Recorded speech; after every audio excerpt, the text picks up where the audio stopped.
Cafe junction में आपका स्वागत है। मैं हूं डिम्पी कालरा। तो मार्केट के अंदर अगर आप देखेंगे तो कुल मिला के एक रेंज का कारोबार आज भी आपको देखने को मिल रहा है। कोई बहुत बड़ा फॉल मार्केट के अंदर एज सच नहीं है। 200-250 पॉइंट बैंक निफ्टी के लिए आम सी बात है। और दूसरा इसमें HDFC का कंट्रीब्यूशन भी है। HDFC खिसकते खिसकते करीब 1800 पहले पहुंच गया था, लेकिन वहां से टूट के 1637 आ चुका है।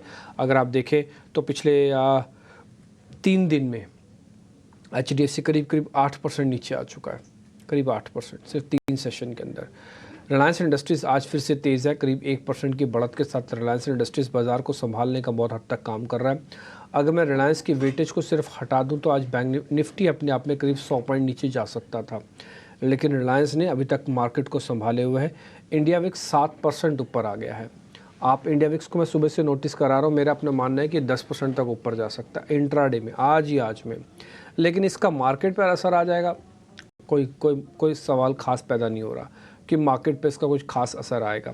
वजह क्योंकि 15 के विक्स के बाद ही मार्केट में फियर आने के चांसेस है। उससे पहले लगता नहीं कि मार्केट में कोई मेजर फियर मार्केट के अंदर आएगा। हाँ, थोड़ा कंसोलिडेशन ज़रूर है और इस कंसोलिडेशन के अंदर थोड़ा सा बाजार नीचे आके अभी कामकाज करता हुआ दिख रहा है। अदरवाइज़ वैसी कोई मेजर प्रॉब्लम है ऐसा तो मेरे को कहीं भी कोई खास ना ही कहीं प्रॉब्लम दिख रही है, ना ही ऐसी कोई दिक्कत दिख रही है, अभी तक तो नहीं दिख रही है। हाँ, वैल्यूएशन फ्रंट पे थोड़ा सा आपको ध्यान रखना होगा क्योंकि FIs की लॉन्ग होल्डिंग करीब 84% के आसपास जा चुकी है। दूसरा पॉइंट, थेमेटिक शेयर्स पे ध्यान रखिए। बजट की डेट आ चुकी है, 23 तारीख को बजट होगा और आज है 8 तारीख। सेशन के हिसाब से 10 ट्रेडिंग सेशन बाकी रह गए हैं। इस 10 सेशन के अंदर आप थीम और आप शेयर सेलेक्ट करेंगे ज़्यादा अच्छा होगा बजाय इंडाइसिस में ट्रेड करने के लिए। इंडाइसिस में आपको बहुत ऊपर का रूम नहीं है क्योंकि ऑलरेडी आप अमतम तक भरे हुए हैं, यानी कि ऊपर तक आप भरे हुए हैं। और अगर आपको वापस और चलना है बाज़ार को, या तो फिर रेजिस्टेंस ब्रेक करे, जहाँ पे शॉर्ट्स है उनको ट्रैप करवाए, नहीं तो फिर थोड़ा नीचे लाए। इसी केसेस में ही इंडेक्स में आपको ट्रेड बन के आपका पैसा बन सकता है, नहीं तो इंडेक्स आपको थोड़ा इरिटेट भी कर सकता है और आपके पैसे का सदुपयोग नहीं करने देगा। अब आप देखो निफ्टी के इस 40 पॉइंट के अंदर आप क्या कमा रहे होंगे और क्या खा रहे होंगे, वैसे वाला मामला। और दिन भर का आप जिगजैग मूवमेंट देख पा रहे हो, एक सीधी लाइन के अंदर है, यानी कि कोई मेजर बड़ा मूव मार्केट के अंदर नहीं आ रहा। और बैंक निफ्टी भी अपने लेवल्स के हिसाब से 200-250 पॉइंट तो कुछ होते ही नहीं हो उसके लिए। ठीक, तो इस चीज़ पे थोड़ा सा ध्यान रखिएगा, इसलिए स्टॉक स्पेसिफिक रहिए। आज जो थीम चल रही है वो FMCG की चली, रेलवे की चली, हो सकता है कल शूज़ वाली कंपनी चल जाए, हो सकता है परसों फर्टिलाइज़र वाली कंपनी चल जाए, हो सकता है उसके बाद ई-व्हीकल्स वाली कंपनी चल जाए। तो अगले 10 दिन थेमेटिक स्टॉक स्पेसिफिक ये ज़्यादा काम करेंगे, तो शायद आप ज़्यादा अच्छे से बजट को प्ले कर पाएंगे बजाय इंडाइसिस के बारे में सोच रहे हैं, देख रहे हैं उसके बारे में। तो हाँ, कोई डिप मिल जाए एक अलग कहानी है, जब तक डिप नहीं मिलता तब तक तो थोड़ा अवॉइड ही करें आप। आज के जो हमारे मेहमान हैं उनका नाम है अजीत मिश्रा। उनसे करेंगे बातचीत और ज़रा समझेंगे कि निफ्टी और बैंक निफ्टी पे क्या करें, अलग अलग स्टॉक्स के बारे में भी उनसे आइडिया लेंगे। लेकिन उन अजीत सर से हम करें बात और उनसे थोड़ा आइडिया लें कि इस समय क्या करना चाहिए। पहले आपको एक रिपोर्ट कार्ड और दिखाते हैं। शुक्रवार को हमारे मेहमान थे चंदन तापड़िया, उनका रिपोर्ट कार्ड, फिर अजीत सर से मुलाकात।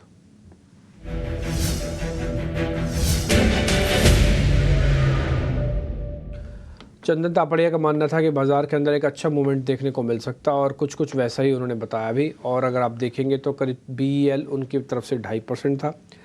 जायडस लाइफ साइंसेस दिया 1.5% का गेन। ONGC पे चर्चा हुई थी 1.5% का गेन।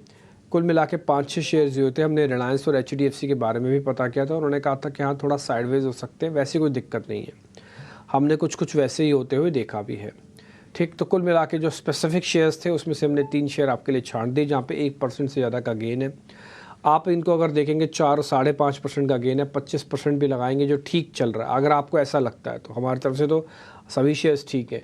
लेकिन अगर आपने मान लीजिए ऐसा शेयर ले लिया, आपने लगा कि मैंने वही शेयर ले लिए जो नहीं चले और मैंने वो सभी शेयर छोड़ दिए जो आप स्क्रीन पर दिखा रहे हैं, तो है ना, तब भी आप मान के चलिए 25% ऑन एन एवरेज का आपको मिल जाना चाहिए। उस केस में तो आप सिर्फ 25% मान चलते, 1.5 से 2% का पर डे का गेन मोटा मोटी आप यहाँ से उठा सकते हैं शो से। इसलिए मैंने कई बार आपके सामने नोटिस कराया, मैं किसी कार्यक्रम के आगे या पीछे के खिलाफ नहीं हूँ, बट मैं ये बात आपसे ज़रूर बताना चाहता हूँ कि अगर आप इस कार्यक्रम को रेगुलरली देख रहे हैं, इससे गेस्ट से रेगुलरली जुड़ते हैं, आपका गेस्ट का चुनाव है। मान लीजिए सोमवार को जैसे अजीत सर आते और मैं सोमवार को उनसे जुड़े हुए शेयर्स लेता हूँ, 1 या 2 लेता हूँ, मंगलवार को रिपोर्ट कार्ड हम दिखा देते हैं। आप उनके ट्रेड को फॉलो कीजिए मंगलवार को आते हैं प्रशांत जी, बुधवार को आते हैं जीएम फाइनेंशियल्स के, या तो अवनी भट्ट आएंगे या तो राहुल जी आएंगे। बृहस्पतिवार को सोनी पटनायक आते हैं, शुक्रवार को चंदन तापड़ी आते हैं। गेस्ट तक फिक्स किए हुए हैं हमने, आप उनका भरपूर फ़ायदा उठाइए और जैसे आपको ठीक लगता है वैसे कीजिएगा। गेस्ट को भी हफ्ते में एक बार मौका मिलता है इस कार्यक्रम में आने का, तो वो भी अपनी तरफ से बेस्ट देते हैं आपको। अजीत सर बहुत बहुत शुक्रिया, थैंक यू वेरी मच समय देने के लिए। आज रिलायंस के चलने के बावजूद भी निफ्टी हरे निशान में नहीं आ पा रहा है, तो ये बात तो साफ़ है कि रिलायंस ठीक है बाज़ार को बचा रहा है। उसने फ्राइडे वाले सेशन के अंदर भी बाज़ार को एक तरफा खड़ा कर दिया था निफ्टी को। आपको ध्यान है लास्ट के 2 घंटे सिर्फ और सिर्फ रिलायंस के नाम ही रहा। रिलायंस क्या रुकते ही, और 3200 का टारगेट भी आ गया बाय द वे। हाँ, काफ़ी सारे लोगों का टारगेट था 3200 का, वो भी आ चुका है। सर क्या करना चाहिए इस समय? निफ्टी पे पहले बताइएगा, फिर बैंक निफ्टी पे करेंगे बातचीत। अगर आपने डिम्पी देखिए, जैसे कि आप अभी शेयर भी करें दर्शकों के साथ कि इंडेक्स में अब थोड़ा सा एक पॉज, एक कंसोलिडेशन, 2 हफ्तों की तेजी ऑलरेडी हम देख चुके हैं डिम्पी। और 23,400 अगर मैं गलत नहीं हूँ तो ये लो बनाया था हमने जो लास्ट, उसके बाद वहां से हमने करीब 1000 पॉइंट की कवरिंग देखी है। थोड़ा बहुत बीच में टाइम स्पेंड करना, कंसोलिडेट करना, ये अच्छा रहता है इंडेक्स के लिए। और मेरे हिसाब से वही है जो फ्राइडे के दिन से हम देख रहे हैं। आज का जो टोन है वो भी उसको कंटिन्यूएशन में ही मेरे को लगता है कि रहेगा। तो लार्जली आप मान के चलिए कि शायद 2-3 दिन आपको इसी तरीके के मूव इंडेक्स में शायद देखने को मिले। अब तो क्योंकि अर्निंग्स की शुरुआत हो रही है तो आईटी मेजर्स बेसिकली फोकस में रहेंगे। उसके बाद ही कोई मेजर मुझे लगता है कि मार्केट में शायद नेक्स्ट डायरेक्शन मूव आएगा। तो जब तक कि आप 24,500 डिम्पी आप ध्यान रखिए पोजिशनली ब्रेक नहीं करते हैं तब तक यही साइडवेज टोन मार्केट में बना रहेगा, जहां पे कि 24,000 एक मेजर सपोर्ट है इस पूरे कंसोलिडेशन का। इंट्राडे अगर आप ट्रेड कर रहे हैं तो आपको क्या करना चाहिए? तो इंट्राडे देखिए आपको बहुत ज्यादा एग्रेसिव नहीं होना है यहाँ पे आपको, क्योंकि टोन पॉजिटिव है तो सपोर्ट्स के पास खरीदने की कोशिश करनी है। इंट्राडे की अगर मैं बात करूं तो मुझे लगता है करीब करीब 24,200 के पास अगर आपको डिप मिलता है कोई इंट्राडे में ड्यूरिंग द डे, वहां पे आप 140-150 के पॉइंट के स्टॉप लॉस के साथ लॉन्ग कर सकते हैं दोबारा से आप 24,300-400 तक के टारगेट्स के लिए। बट लार्जली मुझे लगता है कंसोलिडेशन का बायस रहेगा निफ्टी में।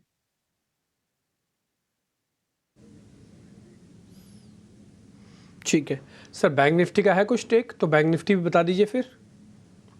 देखिए बैंक निफ्टी तो देखिए कंपैरेटिवली वीक है डिम्पी, बिकॉज अभी हम देख रहे हैं कि जिस तरीके से ये अपने शॉर्ट टर्म एवरेजेस के पास आके अभी रुका हुआ, बट HDFC, ICICI, एक्सिस जो प्राइवेट बैंकिंग में जैसे हैं ये थोड़ा सा अभी कंसोलिडेशन का टोन दिखा रहे हैं। तो मुझे लगता है कि अगर आपको बाय एंड डिप्स करना भी है तो Nifty is a better candidate instead of banking index, because यहाँ पे क्या हो रहा है कि दूसरे सेक्टर्स जैसे कि आपने बताया रिलायंस आज हेल्प कर रहा है इंडेक्स को डैमेज को कैप करने में। यहाँ पे वो चीज नहीं है कि दूसरा कोई सेक्टर आपको हेल्प नहीं करेगा, बैंकिंग जिस तरीके से रूपरेखा होगी उसके हिसाब से ये इंडेक्स आपको ट्रेड करेगा। तो वहां से भी इंडिकेशन सही नहीं है मेरे हिसाब से। पूरा टाइम बिंग आपको अवॉइड करना चाहिए। 52,000 के पास आएगा तब देखेंगे कि बेसिकली किस तरीके से चेंजेस दिख रहे हैं या नहीं दिख रहे हैं। तो एज ऑफ नाउ मेरे हिसाब से बैंकिंग को अवॉइड करिए, निफ्टी को ही बाय ऑन रिस्क के लिए देखिए।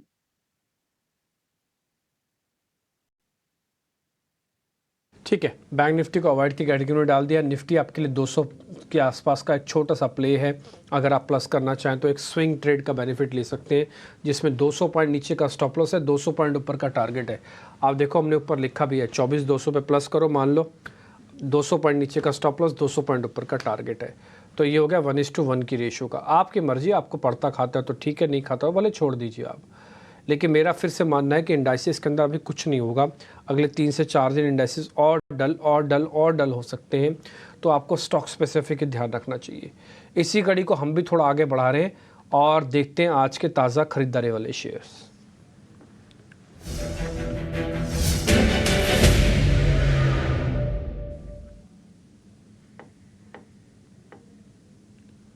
GCPL और चंबल फर्टिलाइज़र, यानी कि गोदरेज कंज्यूमर्स और चंबल फर्टिलाइज़र्स। सर 2 शेयर हमने निकाले। चंबल 523 का हो गया देखते ही देखते, 400 कुछ पे हमने नोटिस करवाया था ये। इन दोनों पे ज़रा देख लीजिए सर, दोनों बजट ओरिएंटेड हैं, थेमेटिक हैं। देखिए डिम्पी, आज गोदरेज कंज्यूमर में तो डेफिनेटली काफी स्ट्रॉन्ग ट्रैक्शन है। इनफैक्ट FMCG पूरा बास्केट काफी स्ट्रांगली बजिंग है। और ये मेरी आज की रिकमेंडेशन भी है कि मुझे लगता है कि जिस तरीके से FMCG जो कि आईटी के बाद केवल इकलौता सेक्टर यहाँ रहेगा जहाँ पे मूव नहीं आई है, तो वो एक बेसिकली कैचअप मूव देखने को मिल रहा है। और गोदरेज सीपी में करीब 1520 तक के टारगेट्स नजर आ रहे हैं, तो यहाँ पे डेफिनेटली आप लॉन्ग के लिए देख सकते हैं 1380 के स्टॉप लॉस के साथ।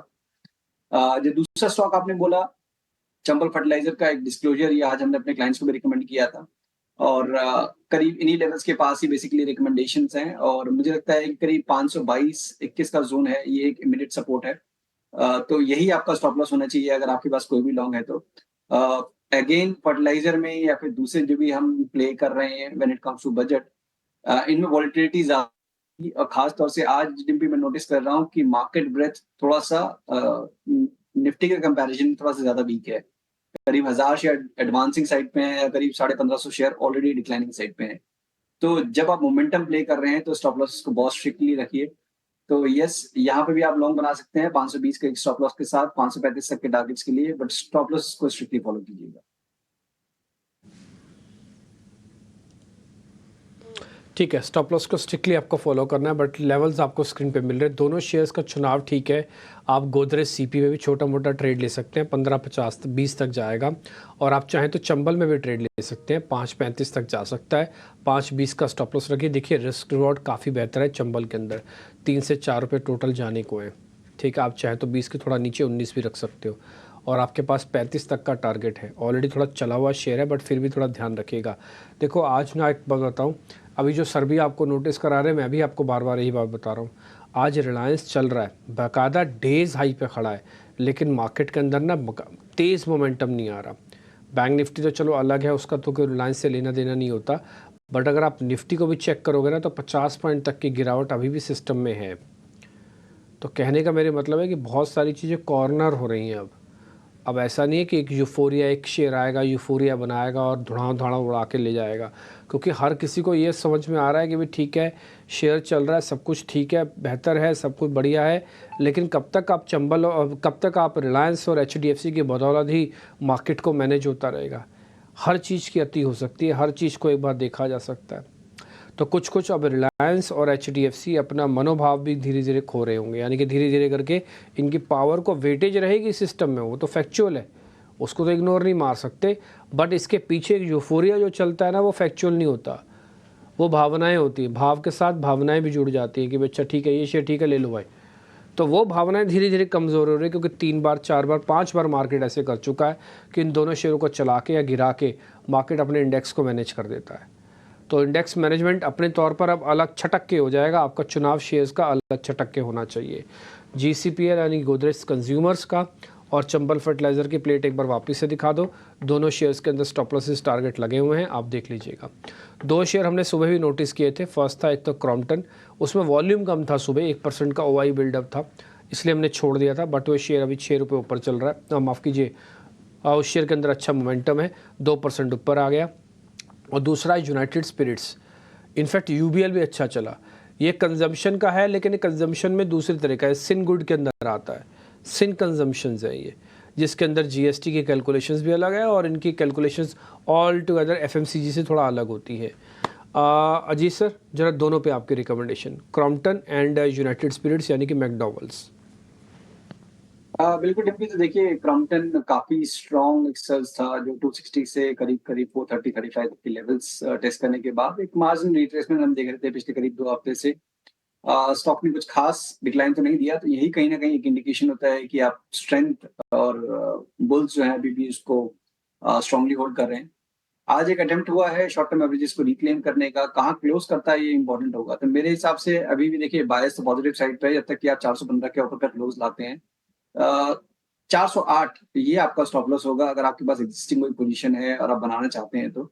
और इस तेजी में एक्सटेंड करते हुए अगर आप देखेंगे तो पहला टारगेट जो प्रीवियस स्विंग हाई करीब 435 से 40 वाला, और उसको अगर हम ब्रेक करते हैं तो फिर एक फ्रेश मोमेंटम देखने को मिलेगा। तो अभी रिस्क टू रिवॉर्ड में कहूंगा कि फेवरेबल ही है, 1:1.5 का है, 408 का स्टॉप लॉस, 440 तक के टारगेट्स, तो इसको आप लोगों के लिए डेफिनेटली देख सकते हैं। अगर कंपैरेटिवली थोड़ा सा बेटर स्ट्रक्चर में कहूंगा इन दोनों में, तो यूनाइटेड स्पिरिट्स का बेटर स्ट्रक्चर है। वाई कॉज यहाँ पे भी देखिए रिट्रेसमेंट हुई है अपने नया रिकॉर्ड हाई बनने के बाद। इस रिट्रेसमेंट में अब जो पिछले करीब 4-5 ट्रेडिंग सेशन से प्राइस वाइज कुछ खास डैमेज नहीं हो रहा है, जस्ट एक साइडवेज टोन पकड़ा हुआ है स्टॉक ने। तो ये इस तरह की करेक्शन ज्यादा हेल्दी होती हैं, जो कि इंडिकेट करता है कि जस्ट एक नॉर्मल टाइम वाइज करेक्शन हो रही है, देखने को मिल रहा है। तो यहाँ पे अब 1250 मेरे हिसाब से इन्हीं लेवल्स को होल्ड करते हुए इसको रिकवरी दिखानी चाहिए, जो कि स्टॉक करीब 1310 तक ले जाए। तो यहाँ पे भी रिकमेंडेशन बाय साइड की होगी, स्टॉप लॉस होगा 1250 का।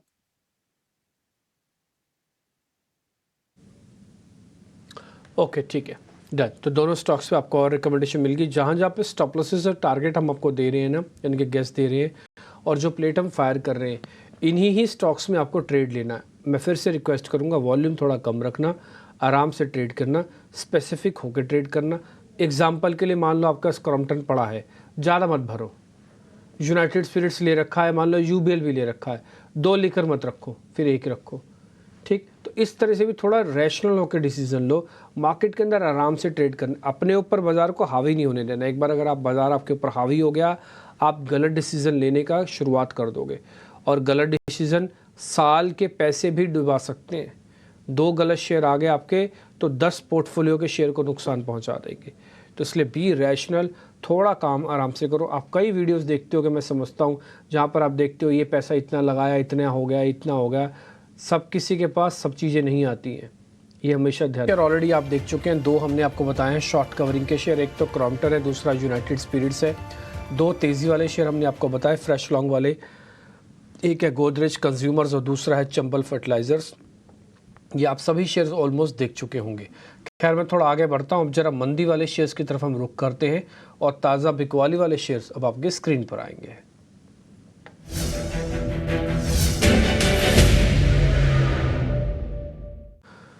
सर, मंदी वाले शेयर्स भी चेक कर लीजिए। यानी यहाँ पे आज, जहाँ पे आज शॉर्ट हो रहा है, बिकवाली हो रही है, वो इसमें है एयू स्मॉल फाइनेंस। ये करीब आज 3.5% नीचे है, और कमेंस इंडिया भी करीब 3% नीचे है। कोई ट्रेड बनता तो बताइएगा सर, इसकी पुट भी ले सकते हैं, इसके फ्यूचर को शॉर्ट भी कर सकते हैं अगर कोई ट्रेड बनता है तो, नहीं तो छोड़ेंगे। देखिए, टीयू बैंक तो डेफिनेटली डिम्पी एक नेगेटिव ब्रेक है। अगर आप इंट्राडे चार्ट्स पे देखेंगे तो एक आपको डिस्ट्रीब्यूशन पैटर्न नजर आएगा हेड एंड शोल्डर का। डेली चार्ट पे भी आपने लॉन्ग टर्म एवरेजेस को नीचे आप स्लिप कर चुके हैं, तो डेफिनेटली नेगेटिव तो दिख रहा है। और मुझे लगता है कि अब उसको करीब 662 को रिक्लेम करने में दिक्कत होगी, तो वही आपका स्टॉप लॉस भी होना चाहिए। और नीचे पे इस तरीके से जिस तरीके से ये डिप दिखा रहा है, मुझे लगता है करीब 622 से लेकर 24 तक के लेवल्स देखने को यहाँ मिल सकते हैं। तो यहाँ पे आप शॉर्ट पोजीशंस क्रिएट कर सकते हैं। केवंस इंडिया में देखिए, रिकॉर्ड हाइस के पास एक प्रॉफिट टेकिंग का फेज है। एक पहली बड़ी नेगेटिव कैंडल है ये काफी टाइम बाद। अभी तक क्लोज नहीं हुआ है, तो कहना मुश्किल है कि कहाँ पे आप क्लोज करेंगे, बट अदरवाइज टोन इसका पॉजिटिव है। तो मेरी रिकमेंडेशन ये होगी कि अगर आपके पास लॉन्ग है और ये करीब 3990 के नीचे क्लोज कर रहा हो, तो डेफिनेटली आप अपने प्रॉफिट बुक कर सकते हैं। बट शॉर्ट पोजीशन थोड़ा सा वेट करना चाहिए कंफर्मेशन का कि ट्रेंड रिवर्स हुआ है या फिर प्रॉफिट टेकिंग एक्सटेंड होगी।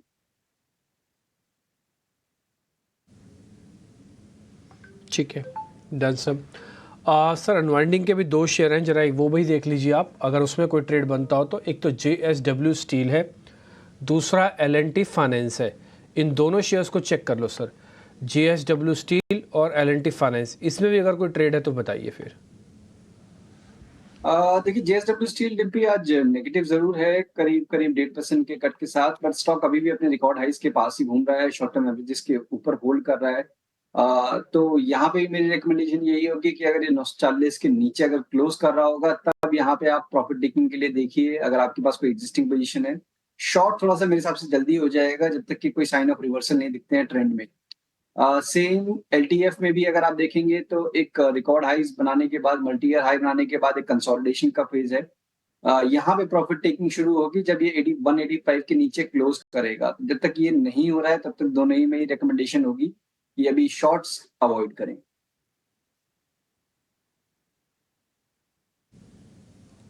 ठीक है सर, आपके ट्रेडिंग कॉल्स क्या है, आप किस शेयर पे ध्यान रख रहे हैं? बिल्कुल टिम्पी, तो देखिए जैसे गोदरेज सीपी की हमने बात की थी कि पूरा एफएमसीजी पैक बजिंग है, तो वहां पे आपको फोकस रखना चाहिए। 1520 तक के टारगेट्स होंगे। दूसरा नाम जो कि काफी स्ट्रॉन्ग ट्रैक्शन देखने को मिल रहा है पीएसयू बास्केट में, उसमें बीएचईएल ने अपने जो कंसोलिडेशन था ऑलमोस्ट करीब 2 महीने लॉन्ग कंसोलिडेशन था, उसको एंड किया है, आज एक नया हाई बनाया है। मुझे लगता है कि ये मोमेंटम कैरी होना चाहिए। करीब-करीब 338 तक के लेवल्स यहाँ देखने को मिल सकते हैं, तो 321 के स्टॉप लॉस के साथ बीएचईएल को भी आप लॉन्ग कर सकते हैं।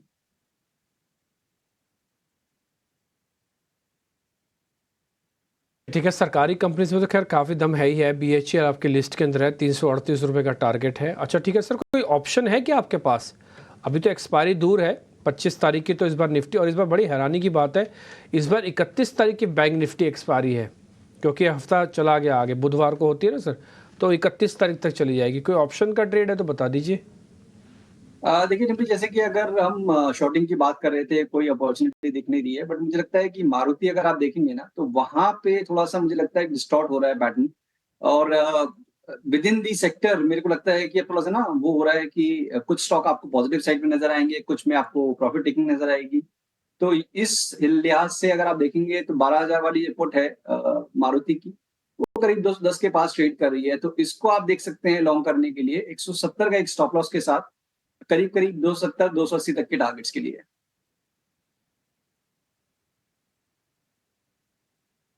ठीक है सर, डन। तो आप ये मारुति के एक पुट बता रहे हैं, इस पर हमने नोटिस कर लिया सर, अभी छप के आ जाएगी स्क्रीन पर ताकि किसी तरह की कोई कन्फ्यूजन ना हो।